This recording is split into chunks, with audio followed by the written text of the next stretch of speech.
humanity has colonized the solar system. Mars, the Moon, the Asteroid Belt and beyond. But the stars are still out of our reach. Earth, governed by the United Nations, and the Martian Congressional Republic act as competing superpowers, maintaining an uneasy military alliance in order to exert dual hegemony over the peoples of the Asteroid Belt, known as Belters. Belters carry out the gritty, blue-collar work that provides the system with essential natural resources, but they are largely marginalized by the rest of the solar system. The Outer Planets Alliance, OPA, a network of loosely aligned militant groups, seeks to combat the Belt's exploitation at the hands of the Inners, who in turn have branded the OPA a terrorist organization. This is where you find our crew, as Anna-Karin, Jenny, and Craig are joined by Ian Lemke from Green Ronin Publishing for an adventure in the worlds of James S.A. Corey's The Expanse. This is Red Moon Role-Playing. We start on Ceres. It's just a few days after Eros, containing the protomolecule, crashed into Venus and began spreading and growing and changing the surface of the planet. This has caused the entire solar system to be a little bit on edge, uncertain exactly what's going to happen next there. The UN has recently pulled out of Ceres, handing control over to the OPA, mostly thanks to Fred Johnson. There's a lot of conflicting views on this, as many Belters still don't exactly trust him. He's known as the Butcher of Anderson Station. The ever-present star Helix security are gone, leaving the station in a turmoil. Anderson Dawes, who's assumed control of the station, has started setting up his own OPA security, but right now the station has a bit of a Wild West feel. You're all seated right now at a cafe called Sam's Cafe on Ceres Station, having your weekly dinner. The three of you try and get together there once a week or so for dinner. Would you like to introduce your characters? Okay, I'm gonna play Maya Rako Enescu, and she is a pilot, short and with dark features, big black hair.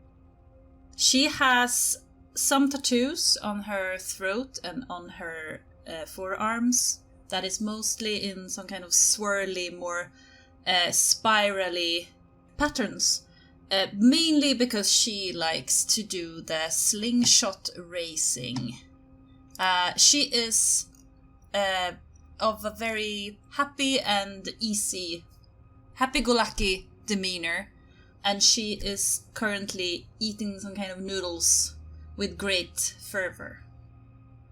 I am Brett Taylor, an individual who's a youngish man, probably early 20s, has scruffy black hair and a scruffy black beard, quite heavily grown on his features. He's a bit lanky, a bit long-limbed, but he seems happy here in the cafe, eating with the others, smiling a little, looking around. Amira Yassi Enescu, cousin to Rako, or Maya, but most of us call her Rako. Kind of, well, still short, but taller than Maya, at least, and big curly hair, dark, and belt of freckles across her face as well. Kind of have a Mediterranean look about her. She is the opposite of her cousin. Pretty rough, doesn't say too much unless she thinks she has something important to say. She's at the moment nurturing a shiner and a split lip and desperately trying to eat some really, really greasy food without bleeding all over the place. So yes, Sam's Cafe on Ceres Station. It's has some nominally Earth food, as Sam is from Earth. So it's an ideal location for you to meet because Brett gets some food that he likes, and it also has some good Belter specialties as well. Sam himself is an earther. He's from the Mediterranean region. He's kind of short, with a solid, swarthy skin, solid build and swarthy skin and a thick mustache. He always greets you when, he always comes over to your table whenever the group of you go to his cafe. And he comes up to the table and you can tell right away that something's amiss, something's wrong. He seems a little tense. He's kind of looking around as if, to make sure that no one's within earshot. And he sidles up to the table next to Brett. I had a visitor the other day. She gave me this. And he quickly puts a small sealed plastic envelope on the table next to Brett. She seemed kind of sketchy, but I figured I'd pass it along like she asked. I hope that's all right. Wait, buddy, she wanted you to give this to me? Yeah. She said she figured you'd be here, eventually. Oh. Huh, right, and I look to both Rako and Amira shrugging weird way to send the mail, am I right? Aren't you going to open it? I take my fingers and hover over the envelope, a bit curious. I'm gonna snatch it, but not quite. It's still your mail, but are you gonna open it? Well, yeah, sure, okay. And I look at Sam. Maybe it's someone asking for child support. Sam kind of laughs at that. Yeah, Mira, come on. I'm sure it's just... That's why you left Earth, right? Or being so tight-lipped about it, yeah? I don't say anything to that. I kind of give her a bit of not a annoyed look, but kind of just a, come on, let it be look. And then I start opening the envelope, but I do kind of do it a little bit so that I can see what's inside first before anyone else can see. You can tell Sam is enjoying this, especially the sort of banter back and forth. He's always been curious about where you come from and why you're here. But he sort of stands back a little bit, but he's definitely lingering around. And you open the envelope and you look inside. There's a small disc, which would be a little tiny thing about the size of a penny. But it would be readable with any hand terminal. I slide my hand terminal over to you. Hey, you can use mine. Can I watch? Can I join? Whatever it is. Hang on, this could be private. Just give me a moment. I know. I just wanna. It never happens anything here, okay? I just need some excitement in my life, right? I assure you, it's not going to be very exciting. And I actually take out my own hand terminal and use that one. Maya, you could come to one of my fights. It will be exciting enough. I know, but it's the blood, I can't. It makes me nauseous. I always have it. But I can make you some money, Yeah, sure. I always money, but maybe I can have some kind of, I don't know, shield or something, because I don't want to get it on me, ugh. I start laughing, the banter making me feel more comfortable as I do start reading. What does it say? Well, it seems to be a voice, an audio visual recording. Oh, I kind of frown a little and I go, all right, it's an audio recording. Just, Sam, have you got somewhere we can look at this together privately? Oh, I think you're pretty safe here. I'll make sure nobody comes over to your table. Okay, fine, all right. And I load up the message. Hey, Brian. It's me, Aviv. I wish we'd spent more time together when we were on Ceres. I'm afraid I'll never see you again. Please don't come looking for me. It's too dangerous. This job wasn't what I expected. What they're doing, it's terrible. These are truly terrible people. I was hoping to escape with Kanika, but only one of us could get out, and, well, I let her go. I love you, brother. If you ever see the family again, please tell them I love them. I doubt I'll be able to get another message to you. Please don't look for me. I'm lost. lost to the void. Just let me go. And know I love you, and miss you. Goodbye. You all see the moment ago where Brett was actually laughing and smiling a little. His face just drops. He just stares at the recording and then doesn't really say anything for a few seconds at least. Sam kind of looks back over, like, he didn't hear it, but he's sort of wondering what happened. Sabaka, are you okay, brother? No, I quickly unload the disc out of the reader, look to the others at the table, and then look to Sam. Sam, who gave you this? He comes back over. It was a young Belter woman, maybe in her 20s, olive skin, white hair, she had purple highlights, side shave, and a hexagonal pattern. I don't know. She had coveralls, a few Belter tattoos, but I don't know those things. I don't know. Cafe does have security cameras. I might be able to pull something up for you. Well, yeah, I'd appreciate that. Thanks. Yeah, give me a minute. I put my hand on your arm, very comforting and friendly. Who was that? Was that your sister? Yeah.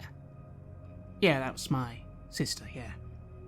She actually came here, 6 weeks ago. She was going to do some new job. Fuck. Things must have gone wrong or something.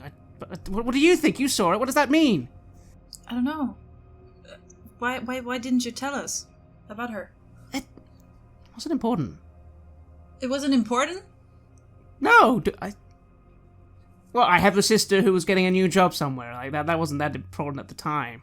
And your name is Brian? Yeah. Yeah, keep that on the down low, okay? Brett's fine. I must confess I like Brian better. It suits you better. Well, thanks. Come on. We have to do what... Well, we have to not do what she says. We need to find her. Yeah, we do. Yeah, exactly, that's right, yeah. Sam comes out of the back with his hand terminal, obviously, scrolling through some security footage. Comes over, he sort of casually flips a chair around, sits on it backwards, sits down at your table. Here she is, but it doesn't show her very well. It's like she was deliberately avoiding the cameras. I mean, you might be able to piece something together. I don't know how good you are with computers. Well, I'm very good with computers, Sam. Come on, I mentioned that, right? Oh, right. My job? I'm a cook. What do I say? Go on, let's see the footage. Yeah, here. And he actually pulls it. He records it.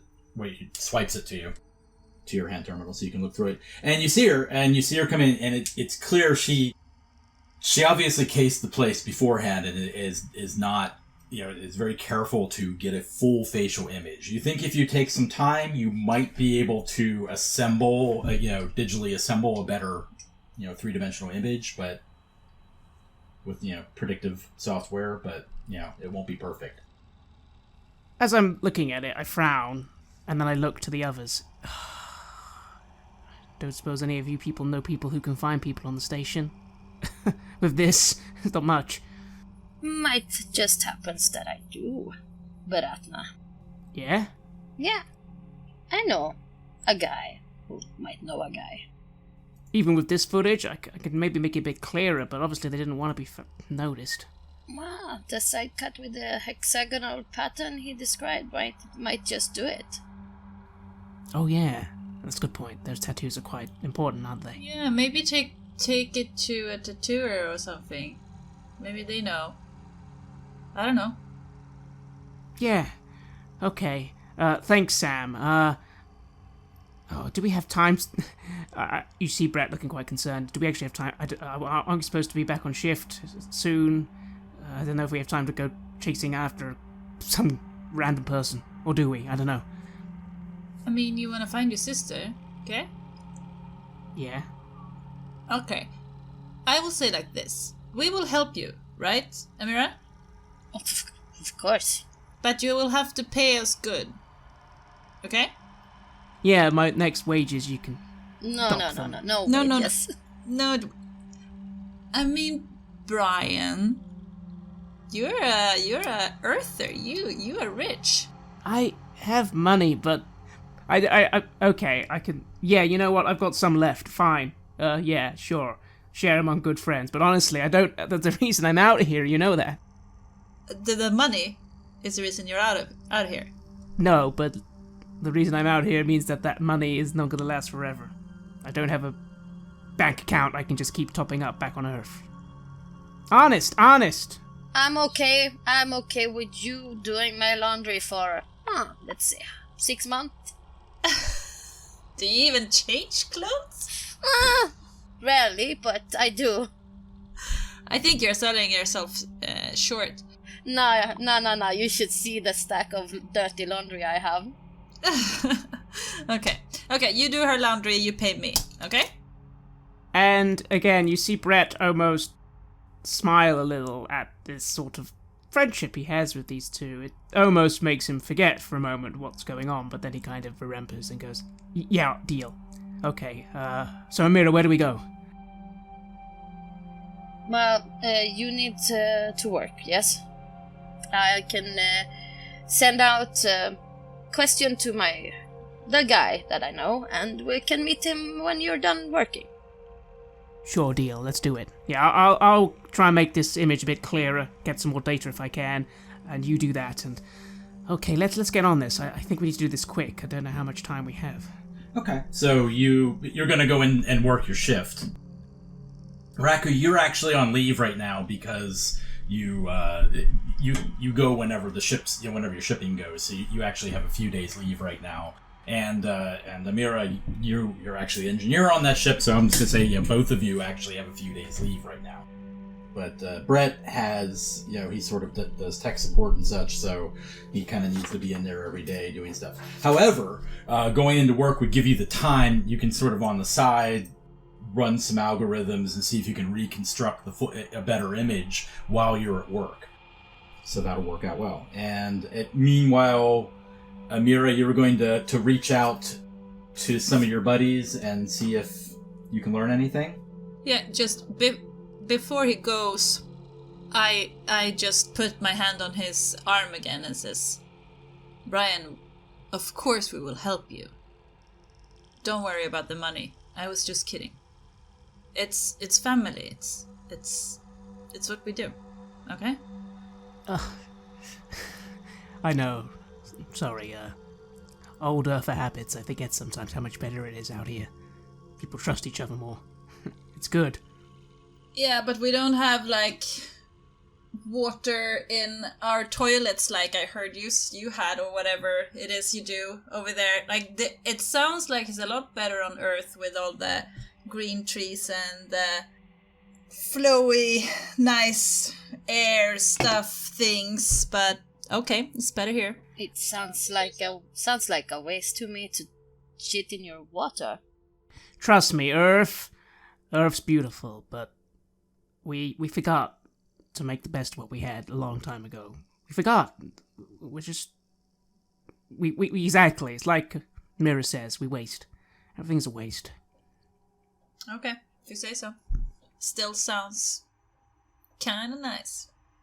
Well, maybe if we earn enough money one day that I can pay for all of you to have the gravity treatment, maybe you can visit for a few hours. Yeah, sure. I wink. Let's say that. It will happen, totally happen. And I make my way to my shift. Sam sort of waves you off when you go to pay the check as well. He's like, it looks like you're having a rough day. It's on me. So you go into work. We'll just go ahead and have you make a intelligence technology test. And since you have technology, you not only get to add you roll 3d6, you get to add your intelligence, and then you get a +2 to that as well. So I get 5, 6, 7, 8, 9, 10, 11, 12, 13. 13. That will do it. About halfway through your shift, you come up with an image it fits its description. It's predictive. You're not, it's not going to be 100%, but it gives a pretty good representation of what she probably looks like. But yeah, but you get a pretty good image. I mean, you think, someone will probably recognize her, especially the hair and such is helpful. And you do get some of her tattoos. And you actually, using the software, you actually manage, it actually fills in some of the tattoos, so they might be a little more recognizable. And then Amira was going to sort of see if she could set up a meeting for later that day. Of note, on Ceres, there really is no day and night cycle, because people work 24 hours a day, keeping a station running, and with the docks and everything goes 24 hours, so everybody's on shift work. So things like restaurants and bars and clubs and that sort of thing stay open pretty much 24 hours a day. They'll sometimes close down for an hour here and there. Amira, why don't you give me a communication persuasion test just for reaching out, I guess persuasion, or if you have etiquette. I don't think I have anything that helps with that. Unless I can utilize my Golden Bow Society membership. Yes, you'll get a bonus for that. So go, just give me a 3d6 roll. Tell me what you get. 13, actually. Wow, and you get a +1. You make a few calls around, and you're told to meet with Bala down at the Grove. You know a little bit about Bala. He's sort of a permanent fixture there. You're not sure exactly what he does. Bouncer, fixer, who knows what. He sort of does it all. Sometimes he's working the bar. But you sort of reach out to a few friends, and they tell you to find Bala down at the Grove, and he can probably help you out. So, Brett, your shift comes to an end. You've got your photo. You think it's a pretty good image of this person. And you have a name, of course, from the recording. But that's about it. Kanika is the name. And I guess you all meet up somewhere and then head down towards the Grove. So I see the others, and I say, right, okay, well, I managed to get a little bit better on the image. I think it's someone called Kanika. Do you recognize these tattoos now? That you can see them a bit better? Yeah, Amira, she actually has a golden bow tattoo. Yeah, I pull up my sleeve a bit and show him my... Well, they've seen it before, but I usually keep them hidden. I show the tattoo on my forearm. It looks like she's one of us. Does that mean, again, like, I just want to talk to her, like I don't... Yeah, no worries. We are at the right place. The Grove is where we can find people to talk to. Cool. I look to Rako and say, anything I should, I should be aware of down here? I haven't been here before. Yeah. Don't stick your tongue out to anyone. They will cut it off. Nah, I'm just kidding. I don't know. Just don't do anything rash and stupid and you'll be all fine. Got it. No rash or stupid. I can do that. Don't act like a Tumang. An Earther. Just... try to blend in. Maybe after this, when we find your sister and all and be heroes and all that stuff, we should get you a tattoo. Make you a real belter if you're gonna stay here. You know, actually, that could be a good idea. Mm-hmm. I actually know a guy who knows a guy. Yeah, no, I've been thinking about it. That is a good idea.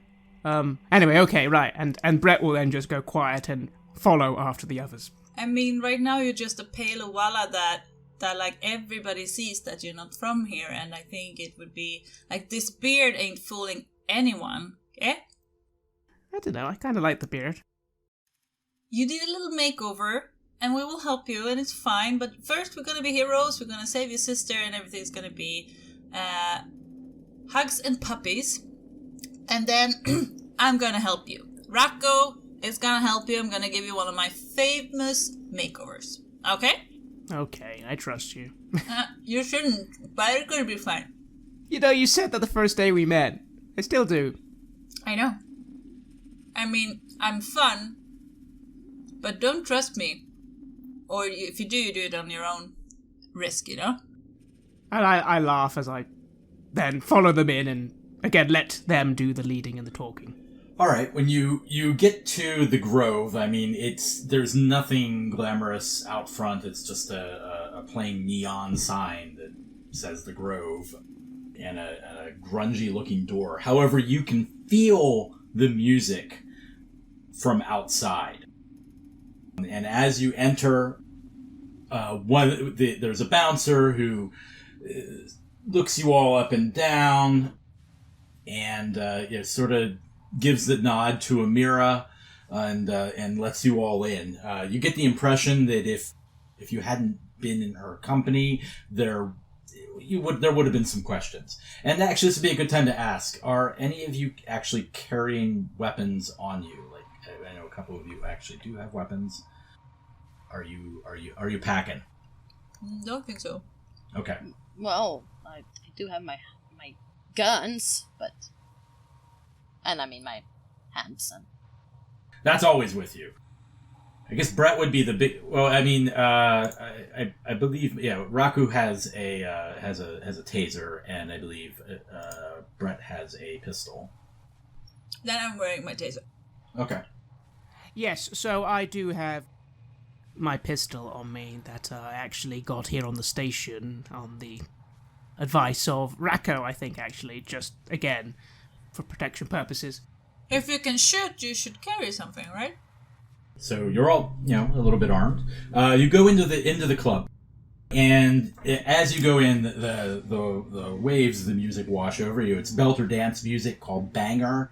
It's kind of a new thing. The banger actually uses the sounds that were transmitting from Eros as it proceeded towards Venus, which are just strange, ghostly voices and other ethereal and electronic sounds, and then it's mixed with a background of throbbing dance music. Amira asks around and is pointed over to a table alongside the dance floor, where you see Bala. He's a tall, skinny belter with big eyes, like over-large eyes, and a shaved head. And he seems to notice you as well. I just quietly comment to Amira before we get there, just like, I know the music kind of is cool, but I don't know, it feels a bit like people died on that station. I think it sounds like crap. I nod towards Bala. That's the guy I know. Mm-hmm. And he nods back and sort of motions you over. Bala, kopeng me. How are things? Oh, things be good. Be good. La. Yeah. You met my cousin before? I think we met once. You were in here, right? Is he pretty? Depends on your aesthetic. He's a little weird looking. Like I said, he's got sort of big, wide fish eyes. Shaved head. He's got a few scars. I mean, he might be considered pretty to some. I think Maya's the worst tasting man. She kind of winks. I wink at him and be like, "Hey, I'm Rako. How are you? You good? Okay? Yeah? Okay, yeah. Sit. I get you want something to drink? Sure. Sasa? He orders drinks for all of you, whatever you would like. So what brings you here? Why do you be coming down here? Oh, because everyone says if you're looking for someone, Bala is the one you need to talk to. That be true. And I'm looking for someone. So, here I am, and here are you. Who you be looking for? I look over at Brian and motion him to show the picture. I take out my data terminal and gently just let him see, saying, some called Kanika. We're just looking to talk, like, nothing more than that. He sort of looks you up and down. Eartha? Yeah. Sorry. Pinche Eartha. Thought so. Yeah, Sasa. I see her. He just stops and looks at you. I nod and go, that's good to know. If we wanted to talk to her, how could we do that? It's fine if she knows we're coming. We just want to ask her something. That's literally it.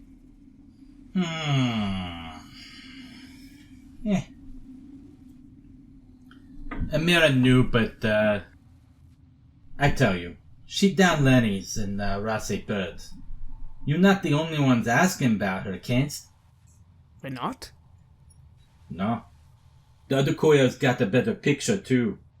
Oh. Can you say who else is looking for her? Or is that... Again, I hold my hands up. I understand if that's confidential or something. She's not in trouble, is she? He just kind of shrugs. Erta, like you. Clean-shaven. Look, military.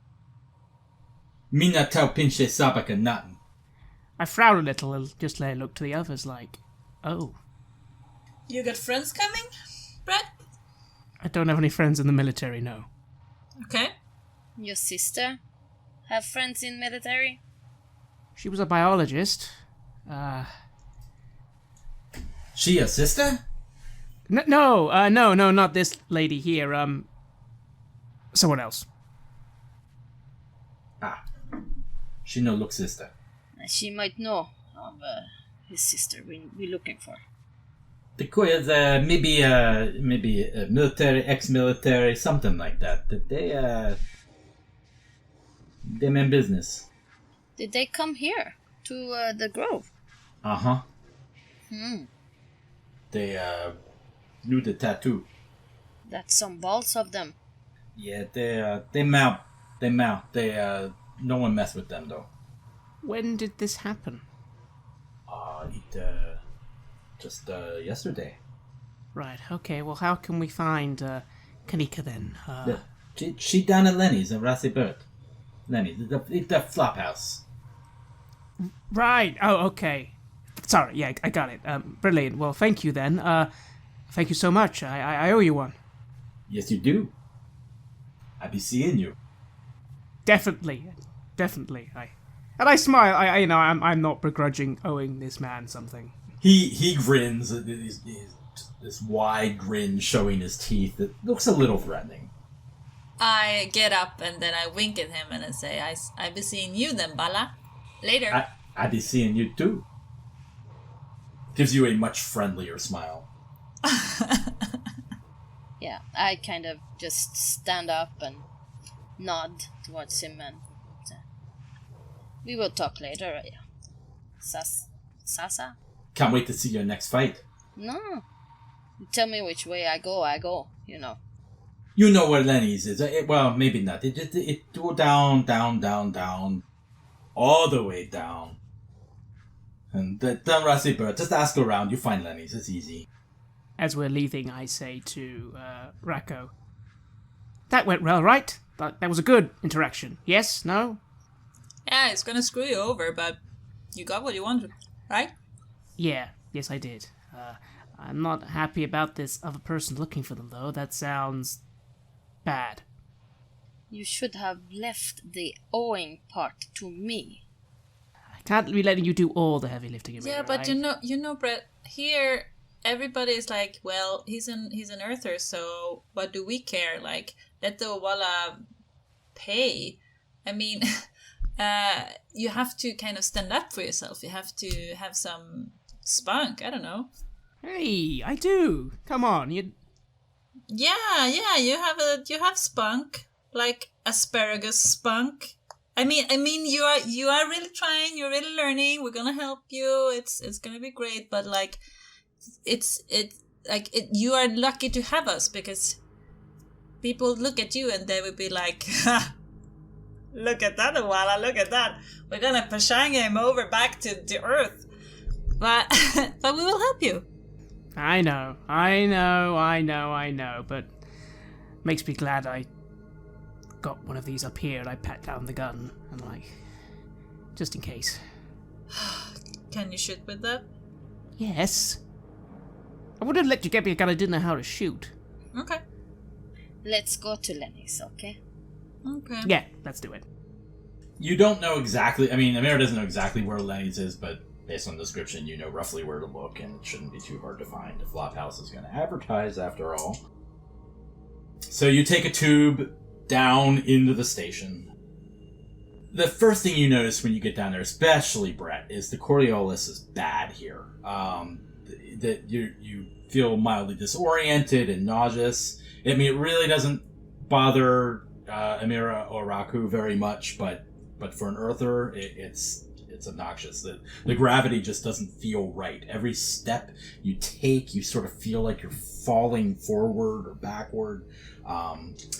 The walls here were bored directly into the asteroid, and it shows they're just covered with spray foam, and it's chipped in places and flaking from age. The air is stale and feels thin, and even, especially again for Brett, even minor exertions lead to shortness of breath.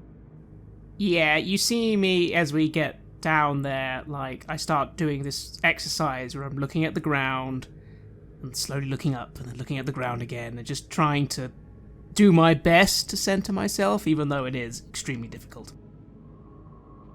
I just chuckle a bit.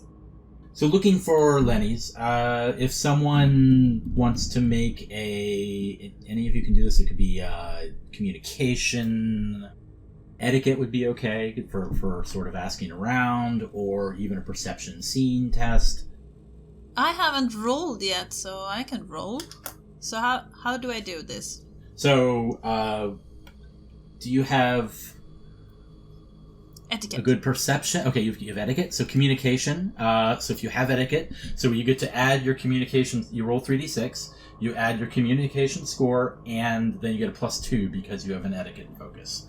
And remember, if you roll doubles, that gives you the possibility of a stunt. I rolled a triple. Wow. Okay. What's your total? 9. And then it's 4, then it's +6, so 15. But I totally rolled 3 threes. With a 15 is more than enough for success. Like I said, it's not hard to find. And I will give this as an investigation stunt. You have a 3, that gives you 3 stunt points to use. I think that like the mild banter flirtation that Raku had with this Bala kind of have made her a bit animated, and she clearly enjoys this. She likes adventure, and she's sympathetic to Brett's like sister, like that is something that she doesn't joke about. But this is so much fun, the other stuff. So she kind of have like turned on the charm and like talks with people and asks questions and get them to laugh. So I think that is like why she kind of succeeds with this. Absolutely. And in fact, that you're just so, your senses seem to open up as well. You're sort of aware of everything going on around you as you talk to everyone. And rather than having to make a test of this, you find Lenny's. No problem. And it's just it has a spray painted sign that, again, it's just this metal door set into a wall. The door is actually open though, and you see what you could almost call a lobby. There's sort of a little desk in there. This sort of tall, crooked looking man, crooked in the sense of his body just doesn't look like it's put together quite right. One shoulder's higher than the other, balding, and a few belter tattoos. There's a little sort of outdoor cafe. I mean, really cheap place. It sort of has like belter kibble. Is about it. It's across the way from it. And normally you would have to make a test, but because you did so good with the investigation and you got a stunt, you notice right away that there are 2 men sitting at a table outside this little cart. It's basically a cart cafe. There's 2 men sitting at a table, and they don't look right. You identify them immediately as being Earthers.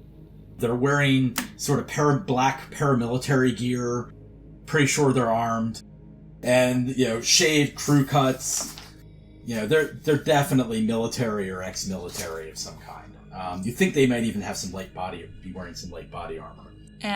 I go up to Brett and kind of nudge you in the side and be like, yeah, it's them over there. Like, not everybody would have noticed it, but like, I missed nothing with my eagle eyes. These are the guys. You sure? How can you tell? I mean, okay, they look like armed, but I mean, they could just be a gang, no? Or... Look at their haircuts.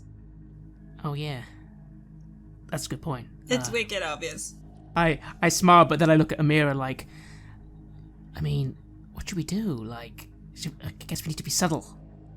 I think we should worry about them if we need to worry. Now we need to find this girl. They're clearly watching the entrance of the of Lenny's too. Sorry, wasn't it those guys that we were looking for? We're looking for someone else? No, they're looking for the same person we are.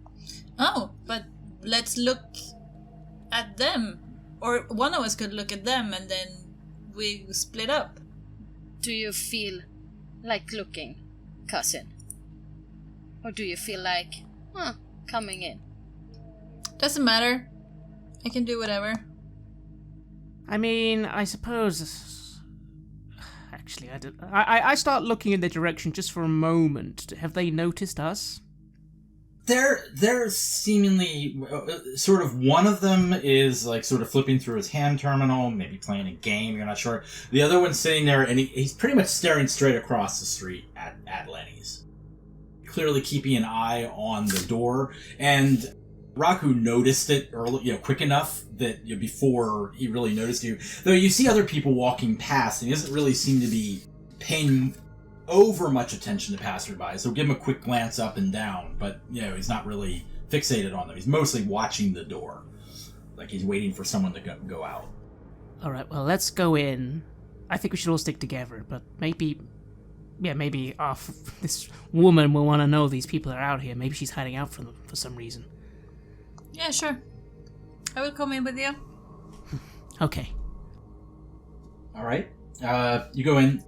As soon as you pass through the door, there's some faint, basically elevator music playing in this lobby, and it doesn't smell good. It smells of body odor and worse. But he looks up at you. You can only presume to be Lenny. Sort of looks up at you. He seems a little unfocused. What do you need? Hello, we just want to go in. Uh-huh. You got a room? We need a room? It's a flap house. No, we got a friend, Kanika, she is expecting us. Kanika. I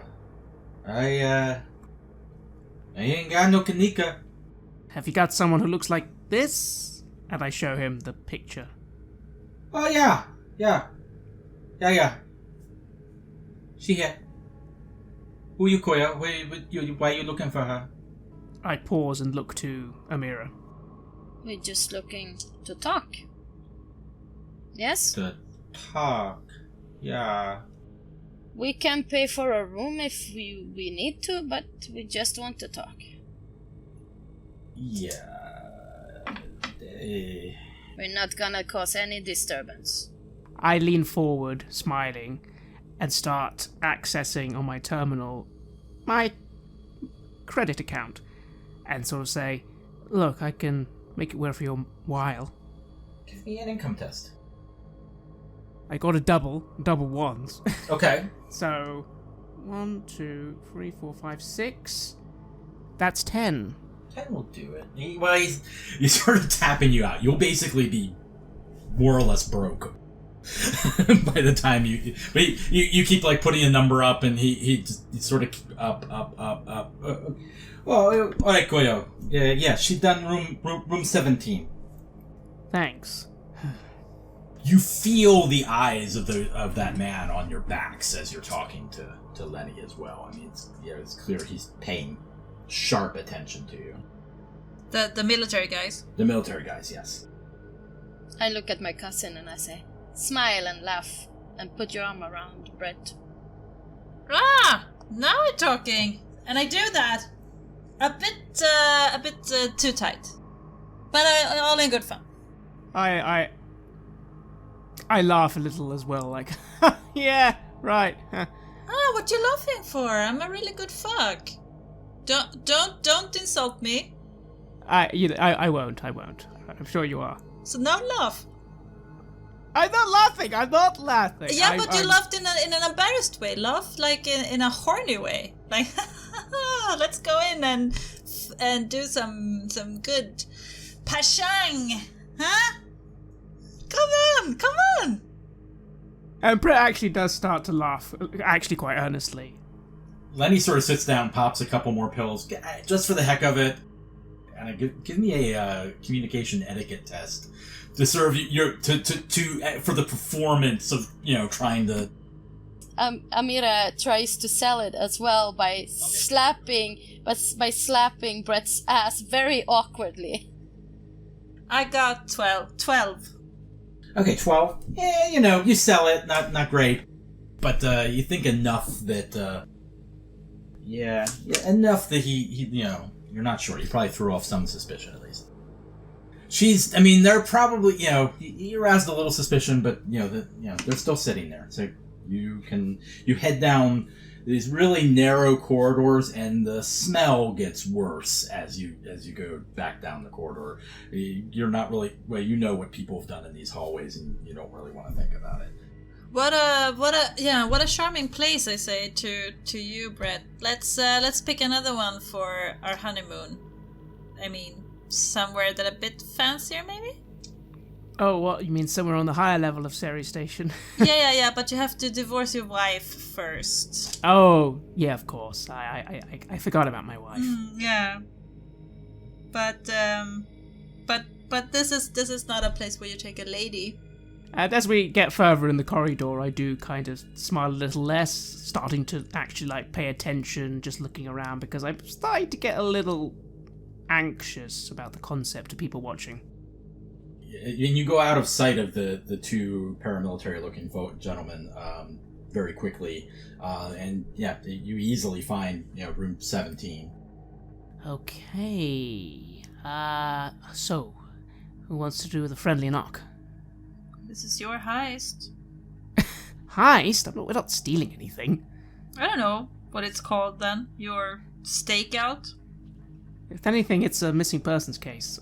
Or something like that. Okay, I'll do it. Fine. Okay, and you see Brett, I square up my shoulders, go to the door, and give a nice, firm knock. Alright, you give a low. And no one comes to the door, at least immediately. Since you're right there, go ahead and give me a perception test. 12. You definitely hear someone move behind the door. Hey. Hello, we're just looking for Kanika. We just want to talk. Nothing sketchy. Actually, you even hear someone inhale, startled when you say her name. I'll try knocking again, and also feeling the door is closed, locked, yes? You haven't tried it. It's probably locked. It's a thin door. I was just gonna ask how thick it is, but... It doesn't look very, very sturdy. And it looks like it's been broken in a few times and then repaired. But, she doesn't... whoever it is on the other side doesn't respond. I kind of push Brett out of the way, and I step over to the door. Is there any, those little peepholes? I don't know what you call it, fisheye kind of thing? Yes, there is, but you wouldn't be able to see in so well. No. I don't mind. I don't care about that. I push Brett out of the way, and I kind of try to look big and strong. I am quite big and strong. Yes, you are. But I try to look even bigger, and I say, "Listen, if you don't open the door, I will open it, and that will just make a lot of noise." You hear a shuffling and then a click. I turn and I smile to the others. And I step aside to let Brett and Raku go first. Come in. I smile at Mira, happily thinking that I'm really glad she didn't have to break down a door, because I don't want to go that far just yet. And I open the door. You have listened to an episode of Red Moon Roleplaying where we played The Expanse and the adventure Star-Crossed. Our game master was Ian Lemke, who is one of the designers of the game for Green Ronin Publishing, and we were also joined by Jenny Bremberg and Anna-Karin. The music was created by AlphaZone, Sabled Sun, and Xerxes the Dark, and was used with permission by their label Cryochamber. Check them out at cryochamber.bandcamp.com or their YouTube channel for more drone. We would like to give massive thanks to our champions of the Red Moon, Martin Heuschober, Nastasia Raulerson, Simon Cooper, David, Julia, and David Hagberg for their generous support. And we would of course also like to thank all of our other patrons. Without your support, the show would not be possible.